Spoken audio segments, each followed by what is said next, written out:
Joining us now is Ahmed Bedier, the president of United Voices for America, who is in Orlando, Florida. Ahmed, thanks for speaking to us here on TRT World.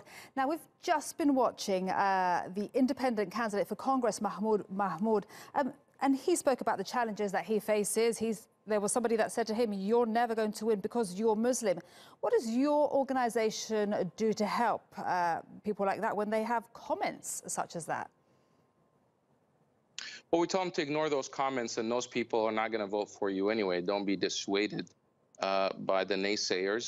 This election here in 2018, in the era of Trump, we have at least 2 Muslim women who will join Congress, Rashida Tlaib from Michigan and Ilhan Omar from Minnesota. This, a couple of years ago, some people would have said that's impossible, but it's happening. It's happening during the era of Trump. People just have to run. And a lot of the voters out there are not necessarily concerned with the religion. Those that are probably not going to vote for the minorities anyway. But the Trump factor in all of this is getting people of color, which includes Muslims, to stand up and run for office because they don't see people like them in office currently. And you mentioned there Ilhan Omar and Rashida Tlaib. What kind of impact could they have on the Democrats if they win? I mean, they're already having an impact, the fact that they're bringing this diversity. Rashida Tlaib is a Palestinian-American. She's going to be the first Palestinian-American woman in Congress. Ilhan Omar is a refugee, so she embodies so much of what Trump stands against. She's from Somalia, one of the countries that are banned. She is a refugee. They were against refugees, his party, and Donald Trump himself. And now she's going to she has a chance. She's in the lead to become the first Muslim woman in Congress. So definitely their contribution is going to make a difference. And I think their party is going to be looking to them for direction when it comes to issues that are relating to the Muslim community, that are relating to Arab Americans, and issues that deal with immigration. And Ahmed, whilst more Muslims are taking part more than usual, there's also many anti-Muslim candidates running too. So how does this all square?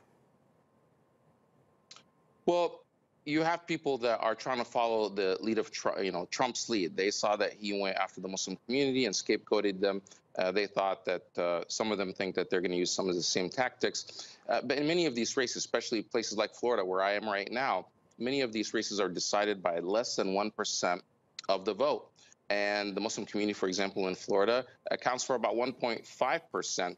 So the Muslim community in places like Florida and other swing states can have a huge impact. And I can see that politicians recognize that, and they're reaching out to the Muslim community because they can be a critical swing vote. And they're trying to get the message out there that if you win over the Muslim vote, you could possibly win your election. So that puts them in a good position, even though they're a small minority of the population. But because these races are so close, let's just not forget that in 2000, George Bush defeated Al Gore by only 537 votes. Only 537 votes, and he became president.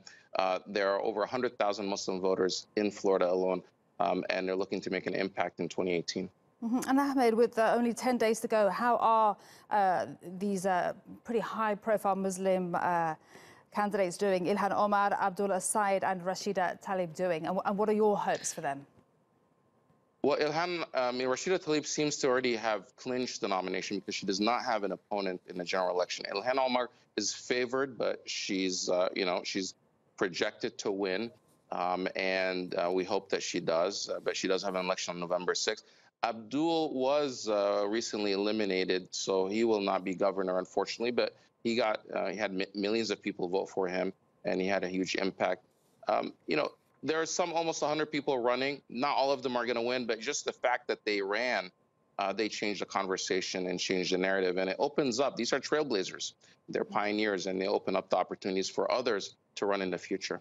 Absolutely, trailblazers indeed. Ahmed, thank you very much for speaking to us here on TRT World. Ahmed Bedier, the president of United Voices for America, speaking to us from Orlando, Florida.